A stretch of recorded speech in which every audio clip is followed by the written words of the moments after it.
পরম করুণাময় মহান আল্লাহ তাআলার নামে শুরু করছি, যিনি অত্যন্ত মেহেরবান। প্রিয় দর্শক, আজকের ভিডিওতে আমরা জানব হযরত সালেহ আলাইহিস সালাম এবং সামুদ জাতি সম্পর্কে। হযরত সালেহ আলাইহিস সালাম এর জাতির নাম ছিল কাউমে সামুদ। এই জাতির নামকরণ করা হয়েছিল তাদের সর্দার সামুদ এর নামে। কাউমে সামুদ বসবাস করত আরব অঞ্চলে। তখনকার সময়ে তারা ছিল এক শক্তিশালী ও উন্নত জাতি। তারা চাষাবাদ করত, পাহাড় কেটে বড় বড় রাস্তা ও ইমারত নির্মাণ করত। আজও সেই ইমারতের কিছু নিদর্শন রয়ে গেছে। একবার রাসূলুল্লাহ সাল্লাল্লাহু আলাইহি ওয়াসাল্লাম সেই এলাকা দিয়ে যাওয়ার সময় সাহাবীদের একটি কুয়া দেখিয়েছিলেন, যেখান থেকে হযরত সালেহ আলাইহিস সালামের উটনি পানি পান করত। কিন্তু দুর্ভাগ্যজনকভাবে এই জাতি ছিল মুশরিক। তারা কাঠ ও পাথরের তৈরি মূর্তির পূজা করত, সিজদা করত মূর্তির সামনে। তাদের সমাজে ছিল চুরি, মিথ্যা বলা, হত্যা আর অবাধ্যতা। তাদের নারীরা ছিল বেহায়া, আর পুরুষেরা দুর্বলদের ওপর অত্যাচার করত। এইসব পাপের কারণ কি ছিল? তারা আল্লাহকে ভয় করত না, বিশ্বাস করত না কিয়ামতের দিন এবং মৃত্যুর পরের জীবন। যখন মানুষের অন্তর থেকে আল্লাহর ভীতি চলে যায় এবং পরকালের হিসাব নিকাশের ভয় থাকে না, তখন মানুষ আর শয়তানের মধ্যে কোনো পার্থক্য থাকে না। সামুদ জাতির মানুষদের অধিকাংশই তখন মানুষরূপী শয়তানে পরিণত হয়েছিল।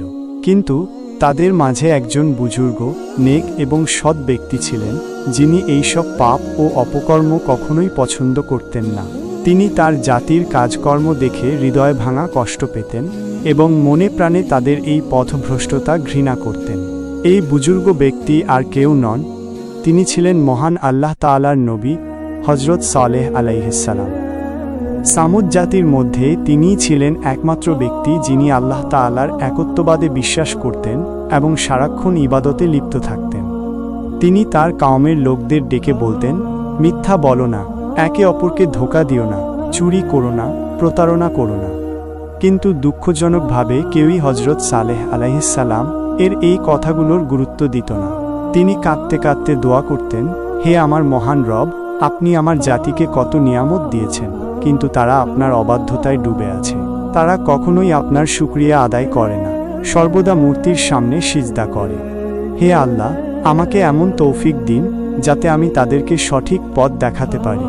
হযরত সালেহ আলাইহিস সালাম এই দোয়া করছিলেন তার কওম থেকে অনেক দূরে, একটি পাহাড়ের চূড়ায়। ঠিক সেই সময় হযরত জিবরাইল আলাইহিস সালাম তার কাছে আসেন এবং তাকে দেন এক মহা সুসংবাদ। তিনি নবুয়ত প্রাপ্ত হয়েছেন। হযরত জিবরাইল আলাইহিস সালাম বললেন, হে সালেহ আলাইহিস সালাম, আজ থেকে মহান আল্লাহ তাআলা আপনাকে একজন নবী ও পয়গম্বর হিসেবে মর্যাদা দান করেছেন। আপনি এখন থেকে আপনার কওমের লোকদের তাওহীদের দাওয়াত দিবেন। এই কথাগুলি শুনে হযরত সালেহ আলাইহিস সালাম প্রথমে কিছুটা ঘাবড়ে যান। তিনি ভাবতে থাকেন, এত বড় দায়িত্ব আমি কি আদৌ সামলাতে পারব? কিন্তু পরক্ষণেই তার হৃদয়ে আসলো প্রশান্তি। তিনি বললেন, আমার দায়িত্ব যতই বড় হোক না কেন, আমার রব মহান আল্লাহ সবচেয়ে বড় সাহায্যকারী। তিনি নিশ্চয়ই আমাকে প্রতিটি ক্ষেত্রে সাহায্য করবেন। সেই বিশ্বাস থেকেই হযরত সালেহ আলাইহিস সালাম দৃঢ় সিদ্ধান্ত নেন যে তিনি তার জাতিকে তাওহীদের পথ দেখাবেন। তাদের পাপের পথ ছাড়াতে, মূর্তি পূজা থেকে ফিরিয়ে আনতে তিনি আল্লাহর একত্ববাদের দাওয়াত দেবেন। তিনি সর্বপ্রথম তার পরিবারকে এই দাওয়াত দেন। তিনি বলেন, মহান আল্লাহ তাআলা আমাকে নবুয়ত দান করেছেন।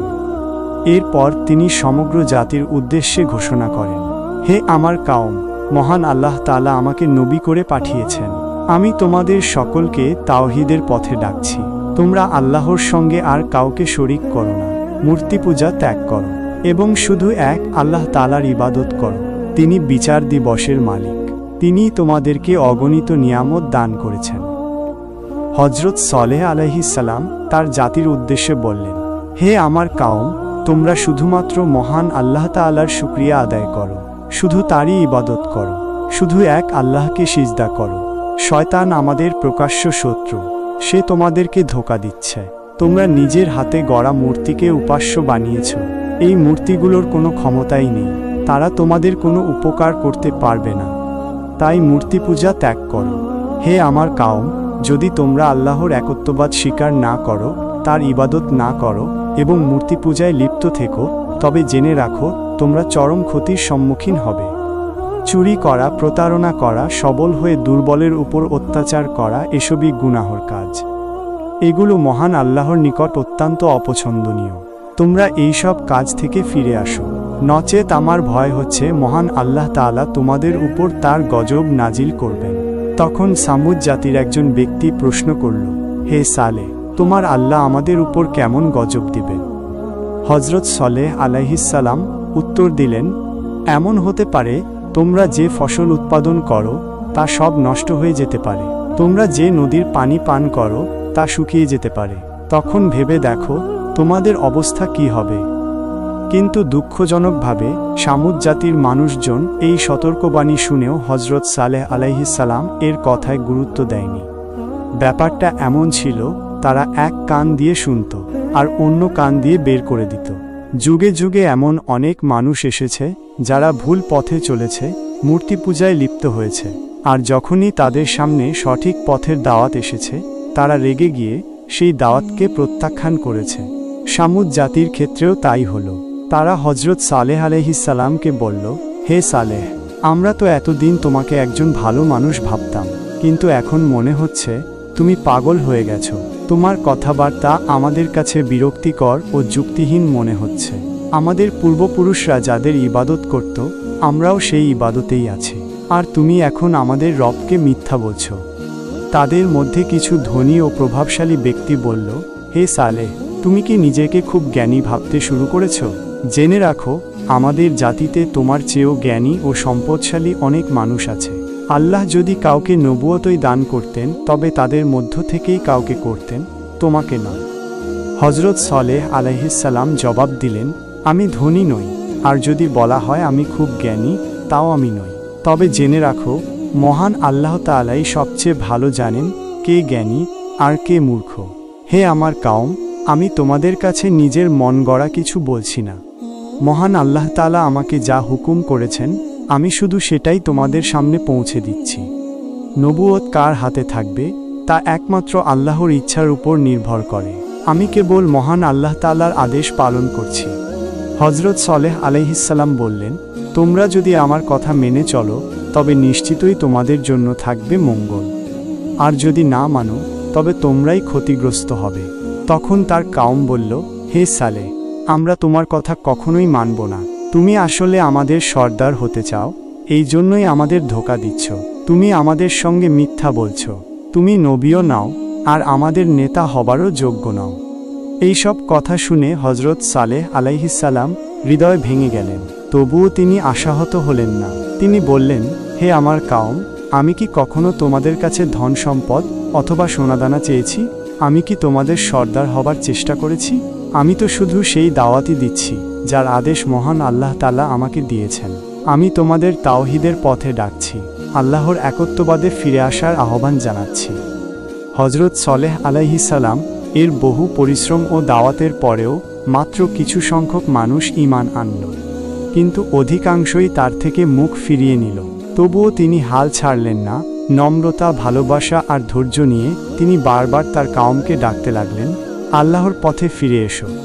কিন্তু তিনি যতই ডাকতেন তাদের অন্তর ততই কঠিন হয়ে যেত। তারা ধীরে ধীরে হযরত সালেহ আলাইহিস সালাম এর শত্রুতে পরিণত হতে শুরু করল। সালেহ আলাইহিস সালামের কওম তাকে বলল, হে সালেহ, তুমি যদি সত্যিই মহান আল্লাহ তাআলার প্রেরিত নবী হও তবে আমাদের সামনে এমন কোনো নিদর্শন উপস্থাপন করো যা দেখে আমরা তোমার ওপর বিশ্বাস স্থাপন করতে পারি। হযরত সালেহ আলাইহিস সালাম জিজ্ঞেস করলেন, তোমরা কেমন ধরনের প্রমাণ দেখতে চাও? তারা বলল, আমরা আমাদের কওম থেকে 70 জন জ্ঞানী লোক পাঠাবো, তারা তোমার সঙ্গে আলোচনা করবে এবং প্রমাণ চাইবে। সালেহ আলাইহিস সালাম বললেন, ঠিক আছে, তোমরা তাই করো।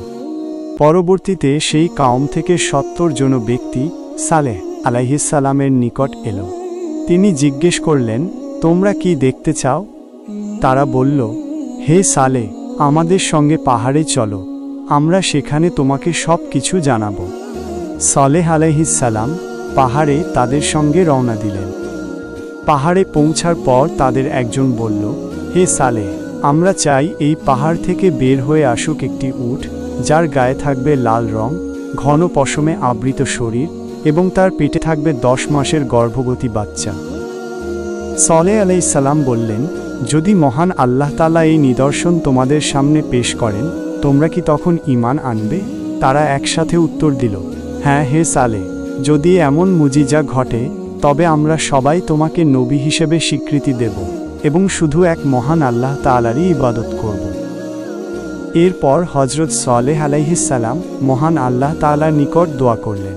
তিনি বললেন, হে আমার রব, আমার কম যা দাবি করছে আপনি তা ভালোভাবেই জানেন। হে আল্লাহ, আপনি যদি তাদের জন্য এই পাহাড় থেকে একটি উট বের করে আনেন যেমনটি তারা চাইছে, আপনি তো সর্বশক্তিমান।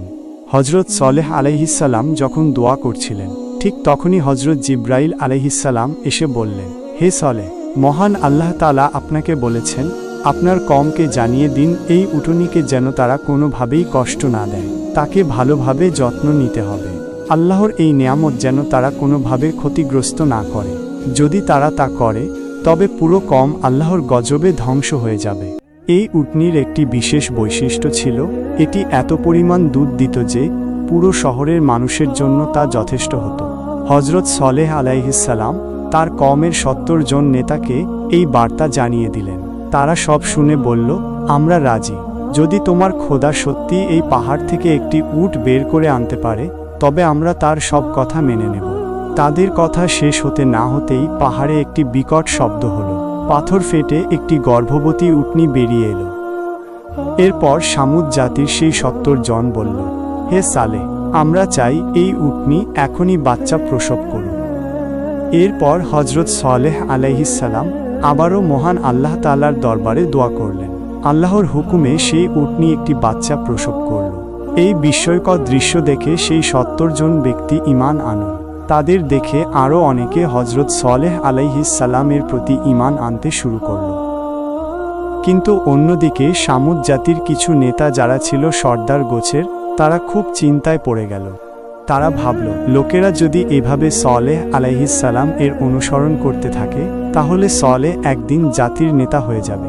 এই ভয়ে তারা হযরত সালেহ আলাইহিস সালামের অনুসারীদের বিভ্রান্ত করার চেষ্টা শুরু করল। ভিন্ন ভিন্ন কথা বলে, ভুল তথ্য দিয়ে তাদের ঈমান থেকে সরাতে চাইল। কিন্তু তাদের সব চেষ্টা ব্যর্থ হল। অবশেষে তারা গোপনে পরামর্শ করল এবং একটি নির্লজ্জ সিদ্ধান্ত নিল, হযরত সালেহ আলাইহিস সালাম এর উটনীকে তারা হত্যা করবে। তারা কওমের কিছু যুবককে প্রচুর ধন সম্পদের লোভ দেখাল। বলল, তোমরা যদি এই উটনীকে জবাই করতে পারো তবে তোমাদের বিপুল পরিমাণ সম্পদ পুরস্কার হিসেবে দেওয়া হবে। বর্ণনায় পাওয়া যায়, সেই যুবক দলের নেতার নাম ছিল কেদার। তারা উটনীকে হত্যার জন্য একাধিকবার চেষ্টা করেছিল, কিন্তু প্রতিবারই মহান আল্লাহর রহমতে সেই উটনী কোনো না কোনোভাবে তাদের ফাঁদ থেকে রক্ষা পেয়ে যেত। তারা অপেক্ষা করতে লাগলো উপযুক্ত সময়ের জন্য। একদিন উটনীর পানি খাওয়ার দিন ছিল। মুজিজার শর্ত অনুযায়ী যেদিন এই উট পানি পান করবে সেদিন কওমের অন্য কেউ পানি ব্যবহার করতে পারবে না। হযরত সালেহ আলাইহিস সালাম এর উটনী যখন কূপ থেকে পানি পান করছিল, ঠিক তখনই সেই ষড়যন্ত্রকারী যুবকেরা ঝাঁপিয়ে পড়ল তার উপর। তারা নির্মমভাবে উটনীকে আঘাত করে এবং অবশেষে তাকে হত্যা করে ফেলে। কিন্তু এখানেই তারা থেমে থাকেনি। উটনীর মৃত্যু নিশ্চিত করে তারা সেখান থেকে ফিরে আসে। এরপর একজন লোক এসে হযরত সালেহ আলাইহিস সালামকে দুঃসংবাদ দিয়ে বলল, তোমার উটনীকে হত্যা করা হয়েছে। হযরত সালেহ আলাইহিস সালাম দৌড়ে ময়দানের দিকে যান। তিনি দেখেন উটনীটি নিথর হয়ে পড়ে আছে মৃত। আরও দেখেন তার রান এবং কলিজা কেউ কেটে নিয়ে গেছে। তিনি কিছুক্ষণ সেই স্থানে দাঁড়িয়ে থাকেন, চোখে অশ্রু, মনে গভীর কষ্ট। এরপর তিনি ফিরে আসতে থাকেন হৃদয়ে ভারী যন্ত্রণা নিয়ে।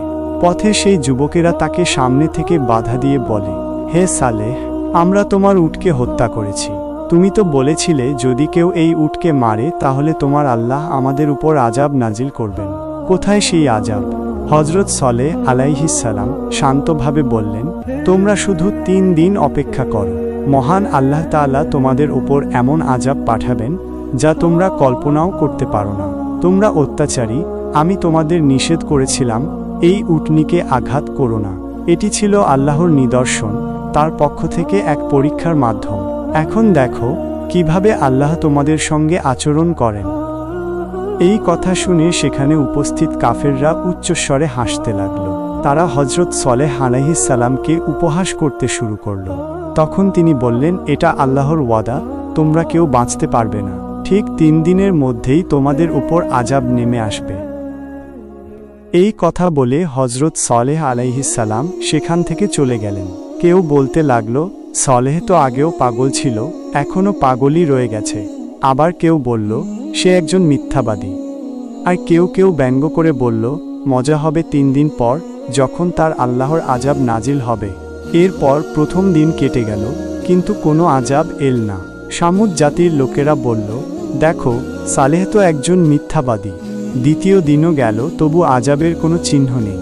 এবার তারা আরও বেশি উপহাস করতে লাগল হযরত সালেহ আলাইহিস সালামকে নিয়ে। তারা হাসতে লাগল, ঠাট্টা করতে লাগল।